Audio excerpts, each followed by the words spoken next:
I'm Les Mood, your host. Welcome to the Energy Independence Show, where we cover product reviews, interviews, and hot energy news. Today, we have the president and CEO of Sinewatts Incorporated. Sinewatts has developed a game-changing technology in power electronics that will transform e-mobility as we know it.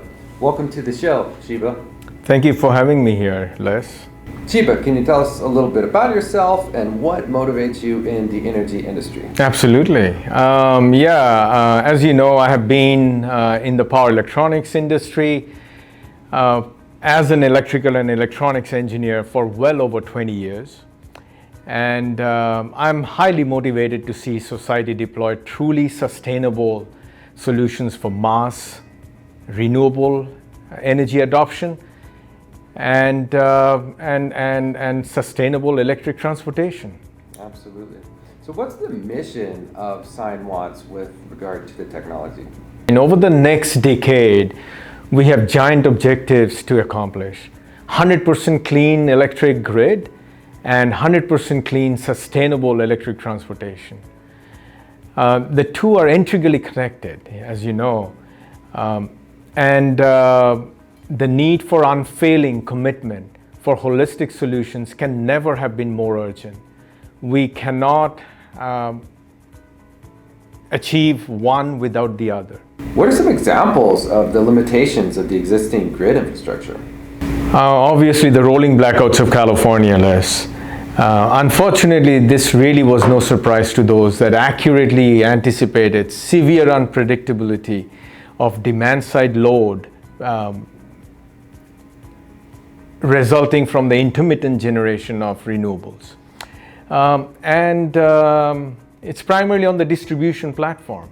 So the more intermittent generation happens on the behind the meter system, it becomes extremely difficult for utilities to predict accurately. And so then what happens is unpredictability wreaks severe havoc for the tenuous balance of generation versus load. And the electric grid causes rolling blackouts due to the utilities not being able to predict behind the meter systems. Let's also as a precursor to that, I grew up in India and I remember load shadings and with very painful memories. I remember how I used to study with lanterns and food getting spoiled in our tiny little refrigerator, how my mother would have to have the difficulty to take care of the three of us, and primarily it was my brother and sister because they were so much younger than me. And we didn't have internet in those days. We didn't even have a cell phone. I mean, they didn't even exist. The world is very different today. If anything, we are ever more dependent on electricity. Electricity is oxygen for our modern society. And when I read about these rolling blackouts, it brings back the pain thinking of the marginalized communities among us. I mean, even now, I choke up talking about that. We need electricity 24/7. Absolutely. You know, as we use more electricity and we see the advent of electric vehicles, what impact will the mass adoption of electric vehicles have on the grid? The confluence of global warming, intermittent renewables on behind the meter system or even on the mass generation or utility scale generation, and ever increasing unprecedented demand on the electric grid from increasing market share of EVs creates a perfect storm of epic proportion. We have never seen anything like this, and we must deploy holistic solutions to prevent these blackouts. They are only going to get worse. Let's for a moment view past the rolling blackouts and the reliability issues of a cleaner grid. Let's only discuss the existing platform's sustainability for electric transportation. So as you know, the IEA report that I have referred to many times in my previous articles, in 2030, globally, on a fast track mode, 250 million electric vehicles will be cleanly fast powered. Between 2040 and 2050, well over 1 million vehicles, actually the number is close, well over 1 billion vehicles, the number is close to 1.25 billion vehicles will do the same. Let's now substitute sustainably for cleanly, like clean electricity. On the centralized platform, tens to hundreds of thousands of utility scale solar power plants and energy storage plants will support this electric transportation. But what appears to be clean is really not so. On a hypothetical clean centralized grid in 2030, to power the global EV fleet, we will waste well over the equivalent of 50 million US homes energy, and that's not just electricity, that's natural gas and electricity that are typical home uses. Imagine how many solar power plants and energy storage power plants will be required to only fulfill those losses. Now, how is that amount of wastage sustainable? Can the existing infrastructure scale to match the growth potential of the growing electric vehicles market? The short answer is no. Now let's talk about the scalability situation. Fast EV charging requires gobs of electricity, which requires either power brought over the transmission lines or what I call are the giant local energy equipment. You may have seen images on Twitter and other sources and miles long lines getting vehicles charged when everybody needs to get on the road during Thanksgiving. I mean, how many of these giant local energy equipments can you deploy for New York City, for Mumbai, for Bangalore? The system just simply cannot handle that. And especially with the rolling blackouts, the system is ever more fragile. So the combination that it cannot be scalable and the system, an inherently fragile system, cannot handle it, makes it an extremely difficult situation for getting electric vehicles scaled, or electric vehicle transportation scaled. We are well past the time of linearly trying to scale the solution. We must deliver solutions that scale exponentially.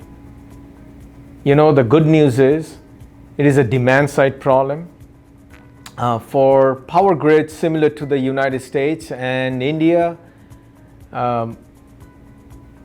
which may not be that dissimilar with respect to the United States, conserving 1 unit of useful energy on the demand side eliminates the need to generate 3 units of primary energy on the centralized side.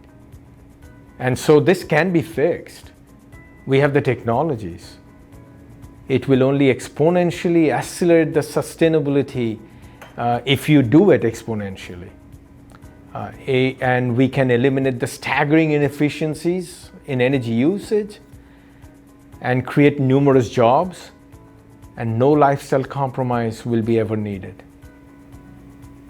if deployed with the correct technologies.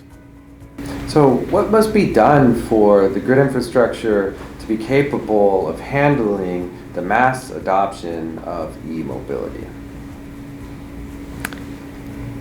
Yeah, so fundamentally, and this is how we do it, is that we dematerialize or eliminate massive equipment necessary for powering the world of conventional electric vehicles.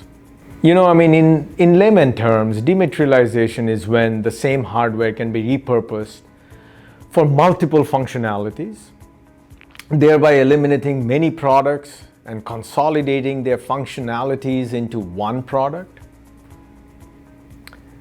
Particularly many different products becoming a one product solution and eliminating the energy usage and associated losses. For example, our smartphones of today replace many digital gadgets of the past. Personal digital assistant, GPS, calculators, computers, scanners, and in most other cases, probably the TV in your living room. And what it has done is it is a compelling example of dematerialization, which also results in orders of magnitude, actually closer to 500 times energy usage reduction when you consolidate all of those into one product. To make the overall economics work for sustainable electric transportation, we need EV onboarded new age power electronics that address the requirements of transportation or the drivetrain, vehicle battery charging, which we call the powertrain, and V2G. I know it's a topic dear and close to your heart, the V2G, V2X, which is basically the energy services that comes along with it. Now, Sinewatts delivers consolidation of most of all the highly energy intensive hardware equipment into one fully integrated solution onboarded in the vehicle. In other words, the way I look at it, and I think you will resonate with this, we must do more with less, like the cell phone and the smartphones have taught us, and strive for the highest efficiencies in energy services at the same time, thereby lowering the demand side requirements, which in turn reduces 3 times the demand side requirements on the primary side.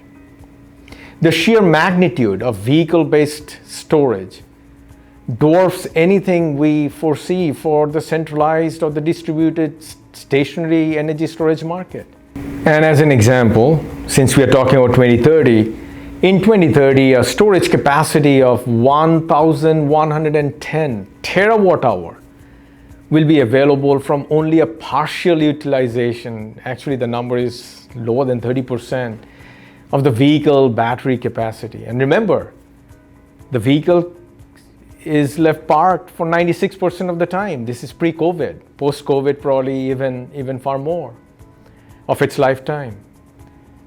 With million-mile batteries on the horizon, there is simply no excuse. And especially when vehicles can go for 500 miles. There's just simply no excuse not to innovate and deploy V2G and bring the dematerialization into the vehicle. So, what does the Sinewatts technology accomplish? A million things. Yeah, I like that. Yeah, beginning 2013, I'm just giving you a roundabout answer on this, sorry.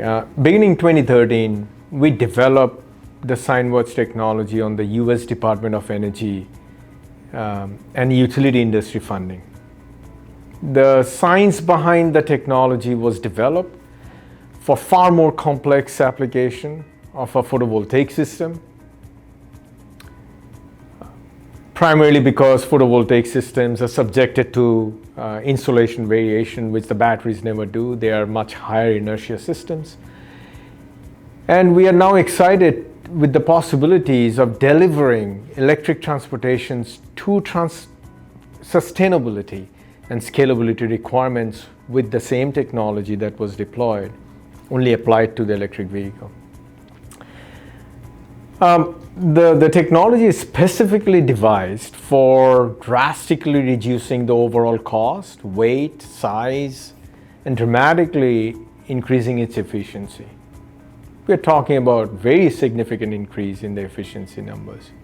It is also fully bidirectional, and this is the solution that the industry needs, and we are humbled and honored to offer this in our quest for true sustainability. In the future, our hope is that utilizing our proprietary technology, we will offer a universal onboard charger that unifies all levels and all types of vehicle charging. Level 1, Level 2, Level 3, AC, and DC fast charging. all integrated into the same onboard vehicle charger. It makes the vehicle much safer, will extend its battery lifetimes, and deliver a substantial step jump improvement in the vehicle charging efficiencies. We can talk about the efficiency numbers at a later time.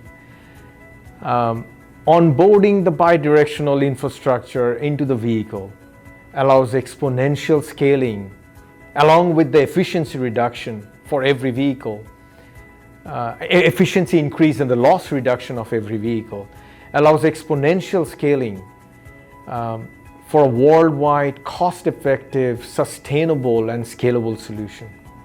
So we're facing resiliency and reliability problems even in the developed world. I mean, you're in California, it's the perfect example. And if we're to solve these problems, we need a new transformative solution, right? Yes. So Sinewatts technology can solve our problems. The existing platform is neither sustainable, scalable, nor affordable. For mass adoption of electric vehicles, we need the Sinewatts technology built into our vehicles, right? That's correct. So, to quote you and your second article on Z Prime, true 21st century solutions will demand deeply embedded resiliency, unfailing reliability, delivered universally, affordably, and sustainably. Only an electric grid platform that utilizes the grid edges to localize our power sources and can deliver on these mandates. What excites me is that the Sinewatts technology will ensure the mass adoption and sustainability of the scalability in both e-mobility and renewable energy. As a developer of renewable energy, I know we need batteries. Batteries are expensive, and so if we can put them inside of our cars, why not have rolling power batteries, rolling batteries in our cars that can also serve as a microgrid. And that's why I love the Sinewatts technology so much, Sheba. I appreciate your time, your insights, and the technology that you've developed. I look forward to seeing your success, and I can't wait to see rolling power plants everywhere. Thank you for having me, Les. I enjoyed the conversation with you as always, and look forward to continuing the conversation even further. And I encourage you to visit Sinewatts.com. Thank you for joining us. Find us on LinkedIn, Sinewatts on LinkedIn as well, and we will see you soon.